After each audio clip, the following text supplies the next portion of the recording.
Mm-hmm. Check, check, check. 1, 2. Two friends, two minds, and one love for Arsenal Football Club. You are now listening to the Cod and Two Minds podcast. Yeah, big baby.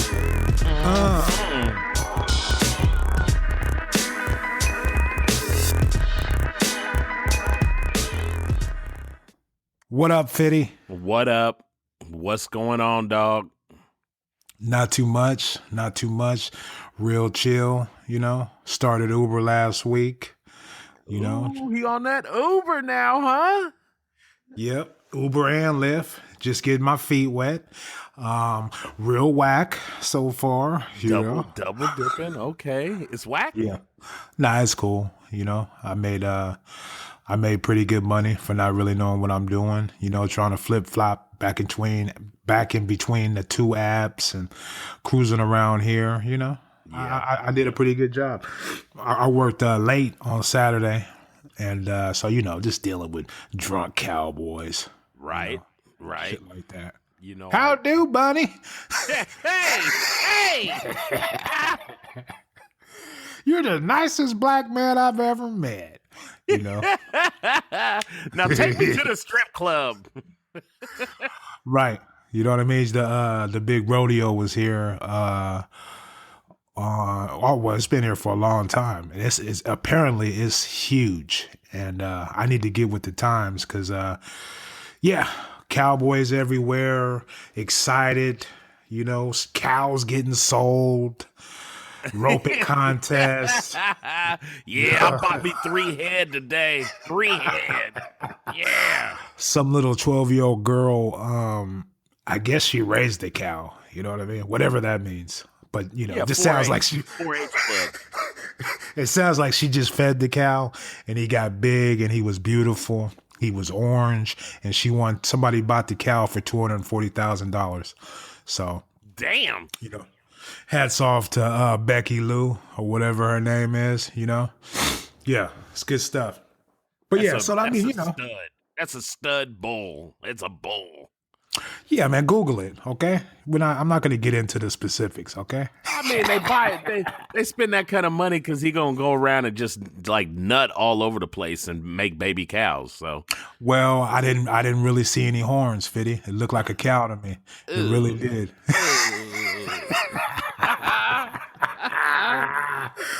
But other than that, real shitty weekend for Arsenal. You know what I mean? But hey, oh my God, we'll get into that in a minute. But remember what I said. Whatever happens on Saturday, that's exactly who we are. Yep. As a team, as a club, from the top to the bottom. And what Saturday was a shit fest. I don't know. Complete dog shit. I get so mad at myself, like I try to be just a little more optimistic than you. Definitely. And Definitely. like you've been telling it, you've been preaching this for a month now, at least. Yeah. Well, I mean, here's what I want to say before we get into the pissing and moaning and all the foolery. We didn't really take our chance. We played bad, yeah. Defensively, we played bad, but we had some clear-cut opportunities to score at least 2 or 3 goals, at least. Yeah. And we didn't take our chances. And so, with that said, I mean, yeah, another big game, another big choke for Arsenal, but at the same time, if you go into these games like I go into them now.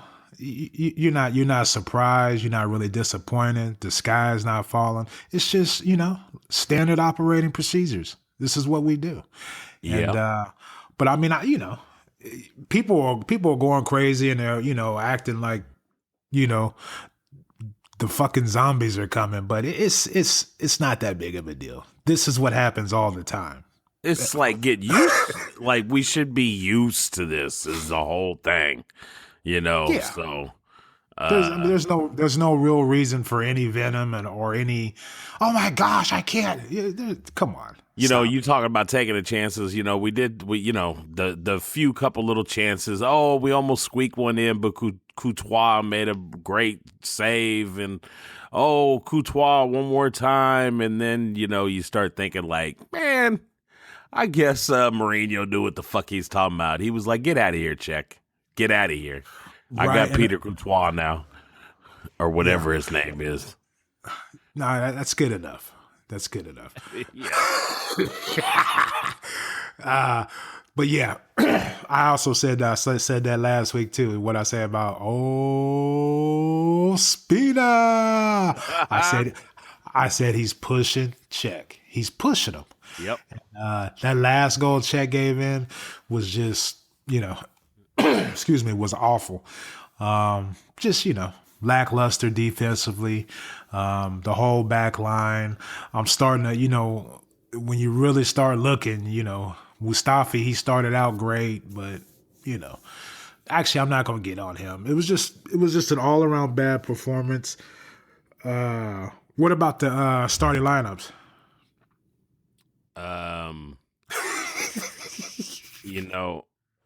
I embarrassed myself at halftime talking about we should be bringing in Lucas Perez until I got it pointed out to me by some dudes that are really up on it, man. Come on, dude. He's not even on the bench. Oh, okay. I didn't realize he wasn't even on the bench. That's because I wake up at 4 a.m. to watch a game over here in California. So my bad, but right. Great point. I thought Lucas Perez, I thought he should have started, and lo and behold, he's not even on the bench. Right. Don't know what happened. I mean, I'm sure I'm going to get an email or a tweet about, dude, you don't know what happened? Like, come on, man. Yeah. But, we don't Theo, like once out of every 15 big games, like Theo might have one of those games, but count your odds there. Once out of 15. Right. He might give you a big game. Other games, was he even out there? Almost as invisible as Ozil. Almost. Yeah. Almost. Actually, I mean, there was a stretch there when I didn't even realize Steele was on the pitch. I really didn't. I'm telling you. I really didn't. The chances we missed. Gabriel missed an easy header. I think it was him. Yeah. Ozil, just perfect opportunity to just shoot. First time he tries to take another touch, doesn't get it in, and I think he made another save on somebody else. But yeah, back to the lineup. Welbeck, maybe he can start. I don't know. I don't know. Maybe. I mean, here's the big problem. Like, it's the dilemma of fucking around with Arsene Wenger. So early in the season, he plays Alexis up top.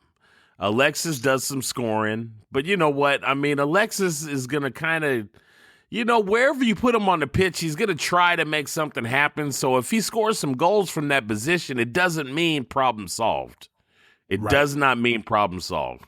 So, it's a huge issue. Like when you play against, like, I'll just call Chelsea like men.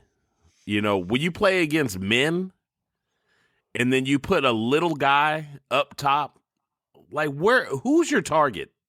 How do you get him the ball? Right. He came all the way back to midfield to receive balls just so he could be in the action somehow. Exactly. But what kind of shape is that? Like, I think obviously you start Welbeck. He started Welbeck. Give him a nice little hour. 70 minutes, then bring in Giroud if we got a lead to protect, or if we need a goal late. You always in that situation. You start Welbeck. You start him. That's it. You start Welbeck, you put Alexis on the left, and you start Theo. And that's who you start. I mean, that's easy. That's easy. That's easy. And like you said, the pace and power and size of Welbeck would have caused, David Luiz and Gary Cahill a lot of problems. So, I mean, the thing is, like I was saying, when you're playing against bigger guys, like, I'm dancing around calling it soft because that's exactly what we're just fucking soft. We're a soft bunch of guys, and that has to deal with a lot of their mentality and stuff like that. But, Coach. At some point you gotta you gotta play the ball through the air some, and you can't do that with Alexis. You really can't. I mean, it's pointless to try to get crosses into him. Sure, sometimes he does score with his head or whatever, but yeah, there's no game plan. The only game plan we have is the same game plan that we always run, which is just, flying by the seat of our pants. That's all sometimes we press, sometimes we don't. There's nothing consistent. You know what I mean? When you play Liverpool or Tottenham or even Chelsea or even Man U now, there's a consistency of how they want to set up and how they want to come at a team. Whereas us, we're just like, we don't. I like to let the players express themselves like artists. I don't. You know what I mean? It's just all, however you want to play today, let's just go out here and do it. And I think that causes a lot of problems for us attacking and defensively. More so defensively, obviously, because we did create chances. We just missed them, but we can't defend. So, after all these years, the only thing he should work on, since the players have freedom to express themselves going forward however they want to, and we can score goals and we can do whatever it takes, then focus on the defense. I mean, come on. In the first 15 minutes away to Stamford Bridge, you give up a goal. I mean, that changes everything. And plus, we were dominating. You know what I mean? Not dominating, but we were playing very well. So, you know what I mean? That changes everything. As soon as that goal goes in at the 13-minute mark, everything changes. And everything. So with us, our heads drop. We become more desperate, less composed, and it's just a big free for all. Oh my gosh! Everybody's freaking out trying to get a goal. Yeah. Meanwhile, we're letting in other goals because we're playing that way. Just no composure. From anybody. I just toying around with the idea of I didn't even it never hit me, but three, would you play 3 in the back instead of 4? I actually think it makes you more defensive. Yeah. Because at some point with 3 back there, they basically have to they stay back. Right. And when 3 stay back, then you can kind of let everybody else loose. And that's why Moses is flying way up the pitch on one side. Marcos Alonso is finishing off headers 2 feet in front of the goal, which was a foul. Oh wait! Oh, he's got right to that, dude. Come on, man. You have right to the ball. You're right, but a clear elbow to the jaw, dude. That's a foul, dude. It's one of those ones. The more you see it, the more you're like, wow, that's a foul. It just keeps getting worse and worse and worse, or more and more obvious that was a foul. Yeah. Back to your point about the 3 in the back, and what it also does is the 2 wing backs, Victor Moses and Alonso. When they come back, you basically have a row of 5. You know what I mean? Yeah. So it's extra cover, and it kind of, like you said, it gives them the freedom to push up, but they do have to push back or they will be stretched. But when you got Conte running around blowing up shit like a human grenade, that little motherfucker, and I think he only costs $2 million more or less than Xhaka. Mm-hmm. You know what I mean? Been in the Premier League. He's French. You know what I mean? Pull the trigger on that. Do whatever it takes. You know. And I mean, there was hell of people talking about, man, Conte would be a perfect fit in here for Arsenal. Would be a great fit for them. Exactly. You know. Exactly. So yeah. So you know, even when those wing backers, like, even, you know, they might be a second or two late on getting back, but once they're back, it's 5. You know, like you said. Right. So I mean, defensively, I almost think it's a stronger set defensively to have 3 back there, and possibly stronger offensively because, you know, I mean, it puts a lot of pressure on the wingers.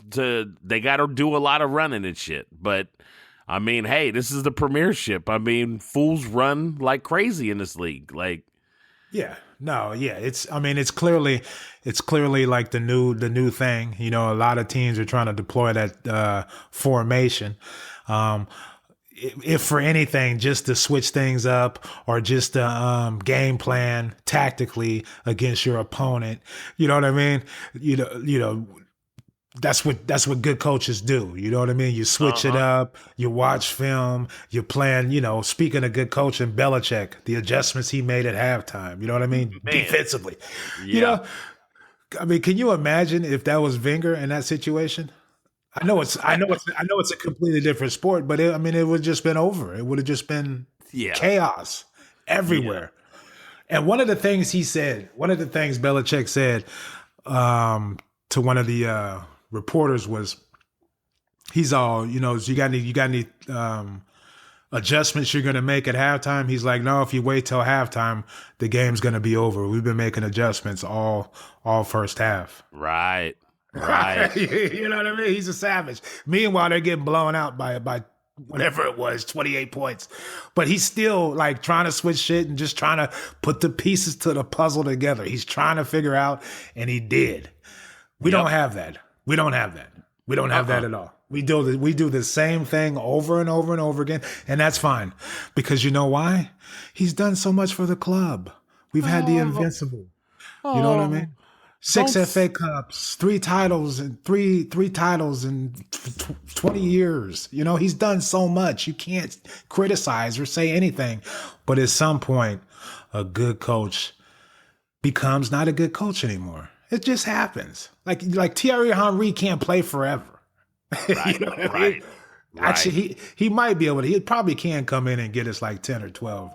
But you know what I mean? Like, it just happens. It's okay.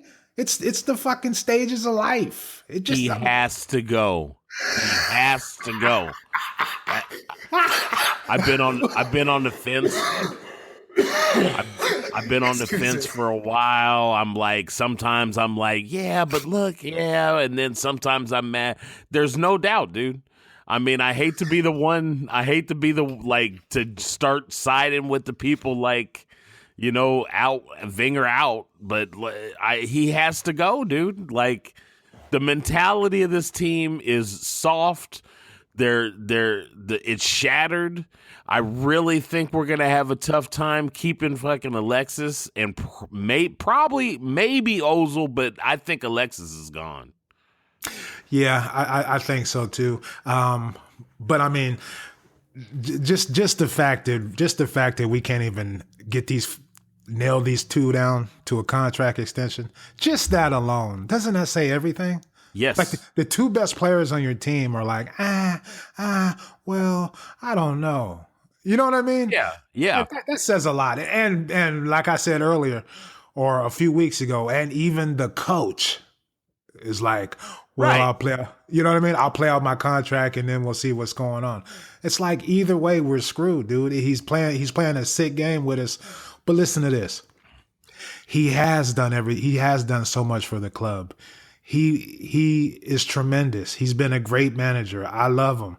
But like I said, dude, good coaches either get too old where they're like, you know what, I'm going to retire, or they don't adjust, they don't adapt, they don't, you know, change with the times, and, you know, they get found out. Like, it happens. Like, why is that such a bad thing? Like, why does that mean, like, we don't support Arsenal? You got up at 4:00 in the morning to watch the game. Like, how You know what I mean? Like, I don't get the correlation amongst fans. Like, if you're like, man, I don't like the way the team has played for 10 years. You know what I mean? Right. I want to change. Like, you're a bad person, or you don't respect Wenger, and it's like, that is so stupid. How come I can't be tired of this? How come I can't be worn out with, they're just dancing around the top 4 spots, but never for the championship. No. I mean, just a fight till the end. I mean, you can say whatever you want about Liverpool and them struggling, but at least they'll try to fight you tooth and nail for the whole game. You know what I mean? Whereas we're like, we got this, or let's just go out here and express ourselves creatively going forward. You know what I mean? Yeah, that makes me sick. That makes me want to throw up. I mean, yeah. Did you see anybody on Chelsea try a backheel pass to anybody? Nope. You know what I mean? Like, you didn't see any foolery. You just saw ruthlessness. You know what I mean? Yeah, I mean, of the top 6 teams, like even Man U, who's been criticized for like not really having a true like focus of their game, like how are they trying to play and blah blah blah. But even them are better, like the rest of the teams, at like imposing their game on the other team. We don't do any of that. We don't impose shit on anybody. We can't. We don't have that type of a squad that physically can like take it to somebody. Even when we get a leg up on somebody, it's from just trickery, fancy pass. Like, that's a gimmick. All that is a gimmick. Right. I mean, at some point you got to tighten the belt and get down to business. But I mean, we will impose our will on a shitty team that's willing to kind of play football with us. But I mean, the blueprint is out there of how to beat Arsenal. And so most coaches, if we're not on our game, or if we're not mentally prepared to play, most coaches know how to beat us, and it happens, or eke out a draw, some of the shittier teams. So, I mean, the blueprint is out there, and it's an easy blueprint to read because nothing ever changes from the point of tactics from the manager. So, yeah, you're absolutely right. We don't really have that ability against good teams because they know the blueprint. They're like, this is how you beat these punks. Okay. Yeah. You just do this and do this and do that. And if we score a goal before them, they'll crumble. Yeah. Trust me. Those teams have superior physical play over us anyway. So if you know the blueprint and you know that you're like stronger and, just like more gritty, then it's not hard. It's not hard to just like, I mean, I saw Chelsea many times just running up our backs, knocking guys to the ground. Every once in a while we get a whistle. Sometimes we don't. But, what's wrong with having players that can stand their ground, Exactly. Alexis tries to stand his ground sometime, but the dude is, 5 foot nothing. So exactly. He's going to get knocked down eventually. I mean, it's just going to happen. Like, yeah, even our supposedly big, burly center backs are small. You know what I mean? Yeah. Mustafi's not the tallest guy in the world, and Koscielny is not the biggest guy in the world either. You know what I mean? So yeah. Those are supposed to be our rough and tumble guys, and they're not even really that big compared to a Cahill or whoever, Diego Costa. But yeah, when you watch the game, and you go back and take a look at it, you can see that Chelsea they weren't fazed at us at all. They weren't fazed by us at all. They were just like, cool, we'll just we'll go ahead and beat these punks. We got this. You know what I mean? I didn't see any stress. I didn't see any, nerves or anything. They just easily just beat us. The the hazard goal where he weaves through everybody and scores. I mean, of all the times for Cock not to be aggressive and get a yellow card, just dumb shit like that. You know what I mean? Yeah. Yeah. That was probably the worst game I've seen him play in a while. But I mean, take the guy down. Do the old Gilberto Silva. Get a nice little professional foul and kind of smile and wave at the ref and be done with it.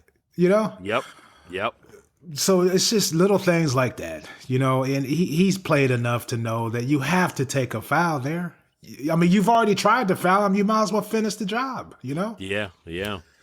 But, I mean, you think about their goals. The first goal should have been disallowed for the elbow. The second goal, if Coquelin is doing things right, he fouls him, and then maybe, they don't score that goal. And Peter Cech, So, I mean, that's why I say all the doom and gloom and, all this and that. I mean, this was always going to happen. It was just that we didn't take our chances. And, they pretty much scored 3 shitty goals, for my opinion. Just not lucky, but just, it was their day kind of. Yeah. The, I just don't even, it's so, I mean, I couldn't even watch Premier League the rest of the weekend. I took the rest of the weekend off. I was just like, man, me too. I can't watch this, dude. Like, I mean, yeah, that's the one thing. I get sad.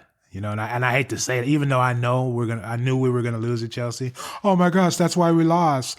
Bad vibes. You're so negative. You're so pessimistic. They can hear you. They can hear you, man. Dude, you can't be sending those vibes out into the world like that. You have to be positive. Support the team. It's 6:00 in the morning. It's dark outside and I'm watching the game. Right. But yeah, man, it was a rough one. Congratulations. Did Egypt win? I think they won. I better look. I don't know. Let me look right quick. I don't want people to. Dude, you don't even know. Are you speaking of the African Cup of Nations? What do you mean? I know he scored a goal, and it was a hell of a goal. What away.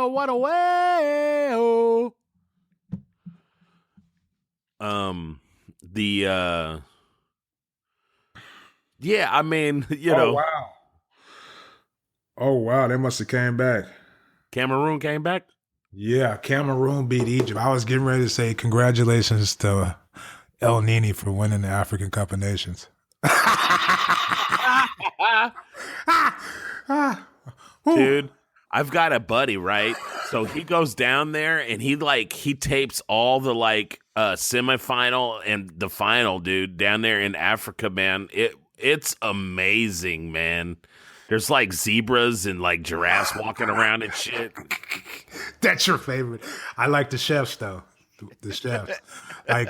Dude, you haven't lived until you've traveled to a Cameroon outdoor market and bought groceries, man. Dude, it's amazing. You don't really understand the different types of vegetables that they have and the stews. And I've stolen all their recipes, and I'm going to open a restaurant in New York City. Dude, my specialty is going to be hyena stew. Hyena stew is amazing, man. Yeah, they make it in the Cameroon. Who we got? Man, we got Hull next, and we probably should be worried.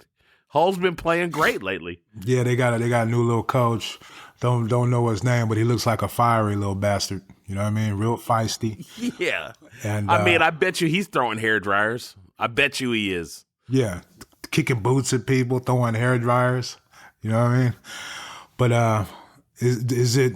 was that the? I think Wenger's got one more game. One more ban. One more. Yep. So. Yep. Yes. First so one we'll was see. in Southampton, and then Watford, Chelsea. Yeah, one more. Okay. And then we got Champions League after Hull. I think so. Yeah, that'll be the end. And this whole game is another early start. I'll be up at 4 a.m. on Saturday to watch Arsenal play Hull City. I mean, some crazy. people would say, "Man, what's wrong with you?" Like, Right. Yeah, and we can DVR over here because like ain't nobody trying to, give us those scores and shit. I mean, as long as you stay off Twitter, you'll be Yeah. fine. yeah. But, I mean, it's good to get up and that's a home game or away. I'm not sure. Let me see. I thought you had it up, dude. I'm sorry. No, the it is They got it all at the crazy. Emirates. Okay, so At that'll the be Emirates. nice. That'll be nice and quiet. That'll be nice and quiet. Everybody be nervous. You know what I mean? It's really weird when you're watching these games on TV and like they go to Anfield and you hear the crowd or you can't even really say Man U now, but some of the other crowds, they're boisterous, they're loud, they're singing. But the Emirates, man, you can cut the tension with a butter knife. Like you could just feel it. Yeah. You know what I mean? That's crazy. Yeah. I mean, I gotta admit, like, Craig Burley on ESPN FC is like on the money, dude. Arsenal, they just sit back in their cushy little seats. They fight with each other. It's time to stand up. It's time to stand up and say something to the board. Tell the board you don't want Arsene Wenger anymore. Yeah. I saw that episode. He's a fiery bastard. He really is. But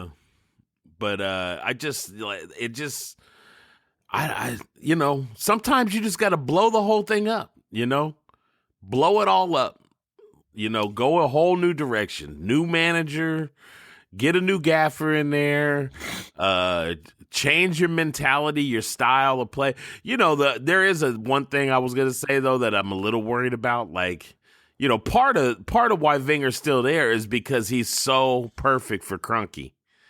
Like, Yeah.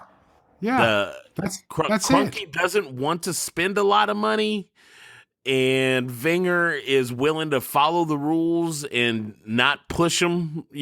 So Yeah. Look at like That's it. Man U was in a hairy situation. After old wine drinker left, and Red Nose, and. But the guys, the managers they brought in, they were still willing to go out and say, "Hey, get the players you need. Tell me who you want, so we can. I'm willing to get behind you and set this team up." Wenger doesn't even push for that. He doesn't even push for that. No, dude, he it's like a big game to him, dude. This is cool. You know what I mean? Because if he can get look, man, Kroenke. All Arsenal is to Kroenke is liquid cash. He can dip in, get the Rams some new cleats. You know what I mean? Yeah. Dip back to Arsenal and the lofts and the condominiums. Take some of that money and get some, some new helmets. Or get the Denver Nuggets some new titty. You know what I mean? He's just that's all it is. It's liquid cash. He could dip back in, and who better to have running that cash flow but Wenger? Who better? Right. You know what I mean? He's Right. gonna get you. He's gonna get you fourth place, so you get that Champions League money plus whatever fourth place gets you. We might go on a cup run. People love him. Sponsors, come on. It's a dream to this man. It's a dream. He don't care about shit. No American owners do. Stan Kroenke is concerned about the Rams and getting that new stadium built, or the Denver Nuggets. He could give a shit about Champions League. He was like, what? What? He's probably like, what is that? What the fuck? You know what I mean? He's like, there's no playoffs. Oh, okay. Like he don't get none of that, dude. It's just a cash cow. It's just one of the greatest investments he's ever made, as far as just having to have liquid cash on the side. He can dip in and out and do all the other things he wants to do for all his failed sports teams. None of them are good. Yeah. None of them. All of them. The it's a trip too. Oh, so that's what I was gonna say. What kind of scares me is, I mean, not scares me, but it would just be ironic. Like, they finally pull the trigger. They don't re-sign Wenger. Like, I know some of your biggest names are all locked up in other places now, but I don't even know if you could even draw a Pep Guardiola or a Jurgen Klopp. I mean, now that these guys are at other teams, but I don't even know if these guys would want to come to Arsenal because Kroenke's a tight bastard. His asshole is tight. He doesn't want to spend no money. We couldn't even get like a Carlo Ancelotti or just. Here's the thing. I think he would spend if he realized how much more money he could make. He doesn't get it. He thinks this, okay. Like, he thinks it's all done. Remember when I said, try to explain to Kerry or Jeff about how, there's no playoffs. It's like whoever wins the title, that they win. He's like, they're like, there's no Super Bowl, there's no playoffs to see. They just completely didn't get it. And then they were like, man, that's stupid.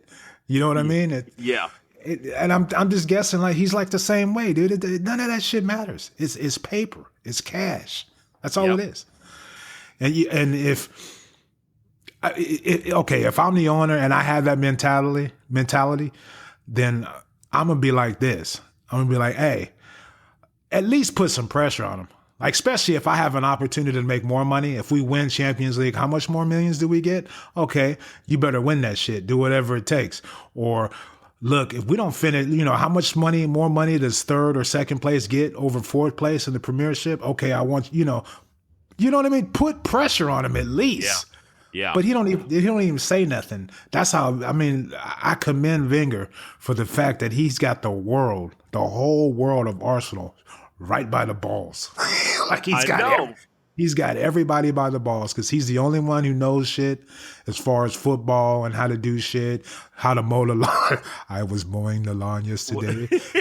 And I bet you within 10 minutes of the whole game, somebody's going to talk about how the pitch is impeccable condition. Right. It's you can shoot pool on it or billiards. You know what I mean? Anyway, I got sidetracked. But yeah, Wenger's got the world by the balls because he does everything for this team and he has been doing it for over 20 years. And,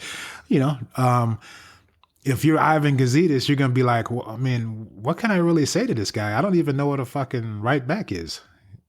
You know what I mean? Yeah. Like he thought that was a running back. They got running backs in soccer? RB? Oh, yeah. You know what I mean? Or Stan, like what can they say? They're just like, well, dude, we got our numbers. The money looks great. You're doing a hell of a job. Well, we did not finish. It doesn't matter. I don't care where we finish. You're doing great, man. Keep doing what you're doing. And that's where we're at. That's where we're at. So we went off on a little rant there. I apologize. Actually, come on. I'm not apologizing. What the fuck? Hey, man, I ain't apologizing for not supporting Kroenke, or I support the Shield. That's it. There you go. Kiss the badge, Fitty. You got any inspiration for the people? Anything? Nah, man. I ain't got shit to say. Get off your dead ass and make something happen. Don't sit back on the sidelines and talk shit and giggle. Oh my gosh, it's stupid. Get up and try it. Get up and try something. Quit talking shit. Quit starting fights. Yeah. You know what I'm saying? That's going to do it for today, Caught in Two Minds. Follow us on Twitter at CITM Podcast. You can follow me at eMarsho, EMARSHO. We got an email. Hit us up. Drop us a line. Ask us a question. Make a comment. CITMpodcast@gmail.com. Follow us on iTunes. Follow us. Review. Subscribe, rate, and review. And you know what I'm saying? I'm out. Fitty, go ahead and give him your handle. Do something. Hey, this is at Gooner Rush. You don't like what I'm saying? Yeah, that's right. I said fuck Dinger. All right? Okay. Tell me I'm wrong. Write me. Tell me something. Speak up. Thank you guys for tuning in to Caught in Two Minds. Please head on over to iTunes and subscribe, rate, and review the show. All feedback is much appreciated. If you would like to contact the show, drop us an email at citmpodcast@gmail.com. And be sure to follow us on Twitter at CITMPodcast, at Gooner Rush, and at eMarshall. That's EMARSHO. The music in this podcast has been provided by Statics. If you like what you hear, be sure to check them out at staticsentertainment.com. And follow them on Twitter and Instagram at Statics Music. That's STATX Music. Peace.